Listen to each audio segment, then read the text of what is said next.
आज civil aviation minister of India Kinjarapu Ram Mohan Naidu ji से मेरी मुलाकात हुई है। मेरे विधानसभा में अम्बाला छावनी में प्रधानमंत्री नरेंद्र मोदी जी की बहुत महत्वाकांक्षी योजना उड़ान के तहत एक एयरपोर्ट मंजूर हुआ था। वो बनकर बिल्कुल तैयार हो गया। वो उसमें सारा बाकी सामान लग गया।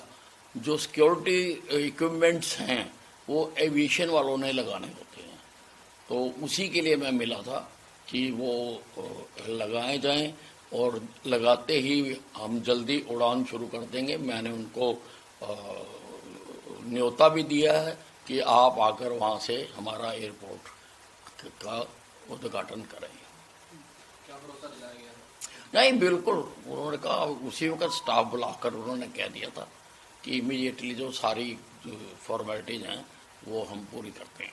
तो कब तक माना जाए सर कि वहाँ से ऑपरेशन शुरू? नहीं, एज अर्ली एज जैसे ही सामान लग जाएगा। जो स्कैनिंग का सामान होता है जब लगेज जाता है वो ये देते हैं, और बाकी जो सिक्योरिटी के इक्विपमेंट्स हैं वो सिविल एविएशन ही लगाता है। हालांकि पत्र हम पहले लिख चुके हुए हैं, लेकिन मैं मिला हूँ कि ताकि उसको त्वरित गति से सब सामान लगाया जाए।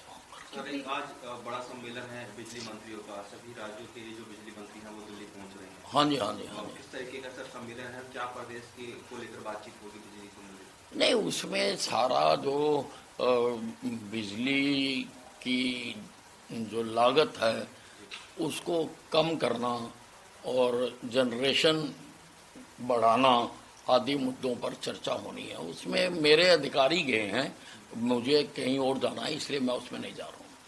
सर, प्रीपेड मीटर को लेकर विरोध किया है, आप लोगों की तरफ से प्रोजेक्ट भी शुरू किया गया है, तो कैसे समझाएंगे इसका मतलब?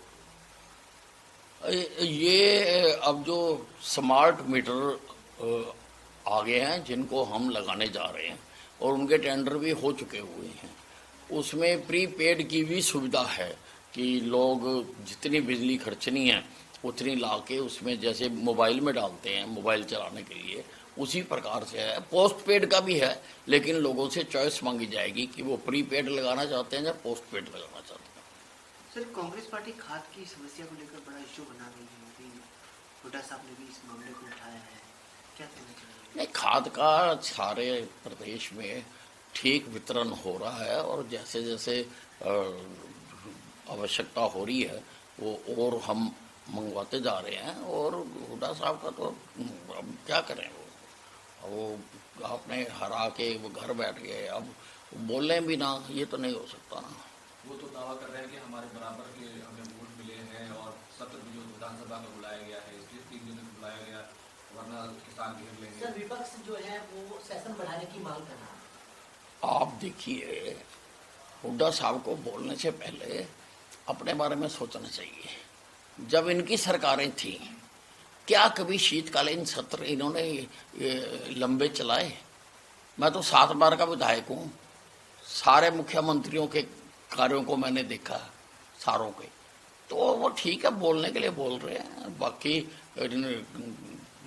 जो भी उसमें विषय आएंगे वो सारे डिस्कस होंगे। सर, क्या विषय रहेंगे अगर बात करें तो, क्योंकि पहला सरकार का पहला सेशन होगा। नहीं, कुछ विधायक आएंगे उसमें, जो हमने कुछ अनाउंसमेंट्स की हुई हैं उसके बारे में विधायक आएंगे और महामहिम राज्यपाल का अभिभाषण होगा और उस पर चर्चा होगी और उसके ऊपर चर्चा करते हुए भी सब अपनी बात कह सकते हैं। कांग्रेस के नेता हैं मुकुट शर्मा, उन्होंने चंडीगढ़ में प्रेस कॉन्फ्रेंस की है। उन्होंने सिर्फ इतना कहा था टीवी डिबेट में कि नेता प्रतिपक्ष भूपेंद्र सिंह हुड्डा नहीं बनेंगे। कांग्रेस ने उनको बर्खास्त कर दिया है। वो देवान में लेटर जारी करके 6 साल के लिए बर्खास्त कर दिया। किस तरीके से देखते हैं सर? हुड्डा के खिलाफ किसी कांग्रेस के कार्यकर्ता ने बोला, कांग्रेस ने उनको पार्टी से निकाल दिया। नहीं, कांग्रेस के अंदर पूरी दहशत है, पूरा भय बना हुआ है और किसी को भी बोलने की वो इजाज़त नहीं देते हैं। इन फाइटिंग बहुत ज़्यादा है और इसी कारण से ये अभी तक अपना विधायक दल का नेता नहीं चुन पाए हैं। सर, बटेंगे तो कटेंगे लेकर लगातार विवाद हो रहा है, इसको लेकर क्या कहेंगे?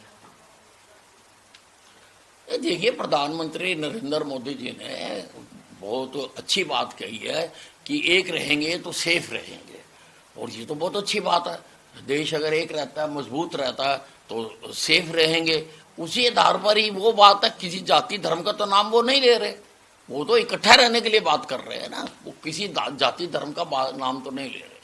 लेकिन धर्मगुरु मौलाना तौकीर रजा को ये बात पसंद नहीं आ रही है। वो कह रहे हैं कि प्रधानमंत्री को ऐसा बयान नहीं देना चाहिए, इससे नफरत फैलेगी। इस तरह की बयानबाजी वो दिल्ली में कर रहे हैं। नहीं, वो कहते हैं ना, चोर की दाढ़ी में तिनका।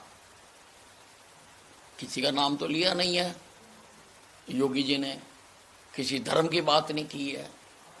उन्होंने खाली यही कहा है कि अगर बटेंगे तो कटेंगे, तो किसी को क्यों तकलीफ हो रही है? अच्छी बात है। अब अगर कोई ऐसा कहता है तो उनको लगता होगा कि ये उनके बारे में कही जा रही है, लेकिन वो ऐसा नहीं कह रहे।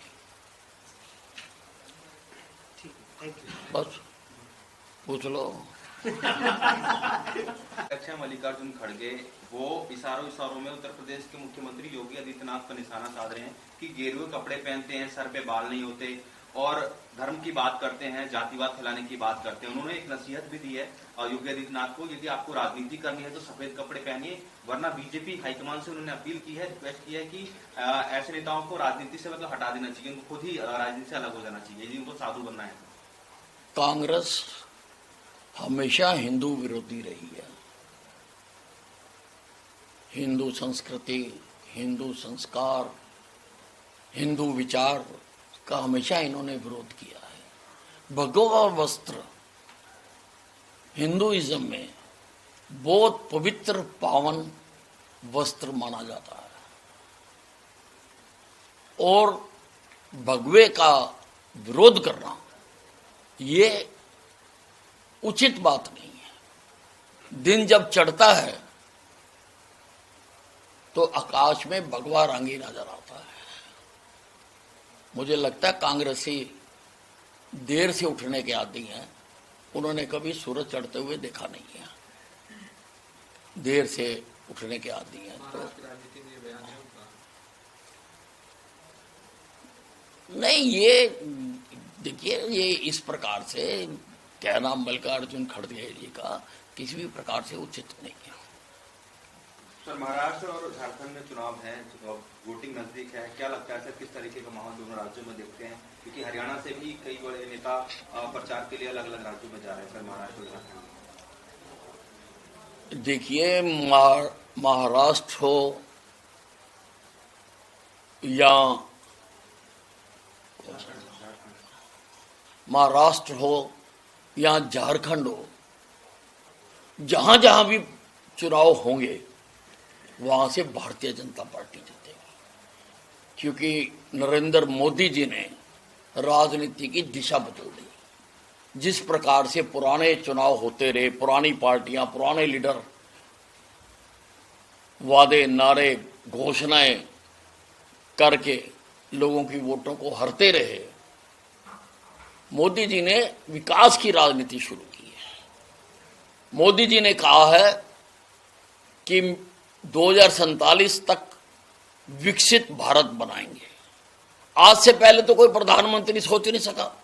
जवाहरलाल नेहरू जी ने नहीं सोचा, इंदिरा गांधी जी ने नहीं सोचा, राजीव गांधी ने नहीं सोचा, मनमोहन सिंह ने नहीं सोचा कि विकसित भारत बनाएंगे। हमारे से बाद जो देश आजाद हुए वो भी विकसित हो गए, विकसित देशों की श्रेणी में आ गए, लेकिन कोई सरकार, कोई पार्टी, कोई नेता इस मुद्दे को नहीं कह सका। प्रधानमंत्री नरेंद्र मोदी जी ने कहा है, और आज हर प्रदेश का आदमी भी इस मुद्दे के साथ चलना चाहता है। वो भी चाहता है कि हमारा प्रदेश भी इसके साथ चले और हम नरेंद्र मोदी के साथ कदम ताल करते हुए आगे बढ़ें, ताकि सारा देश और हमारा प्रदेश भी विकसित प्रदेश बने। आजाद हुए 100 साल होने जा रहे हैं और आज भी मूलभूत सुविधाओं के लिए लोग तरस रहे हैं। मोदी जी ने कदम उठाया है कि लोगों को सारी सुविधाएं मिले, तो किसी प्रदेश में हो। हरियाणा में भी जो चुनाव हुआ, हरियाणा में भी इसका बहुत ज्यादा असर रहा। वो किसी भी प्रकार से कांग्रेस के विपक्षियों के बातों में लोग नहीं आए और लोग विकास के नाम पर लोगों ने वोट दिए है, क्योंकि लोग चाहते हैं कि हमारा प्रदेश भी पूरी तरह से विकसित भारत का अंग बन सके।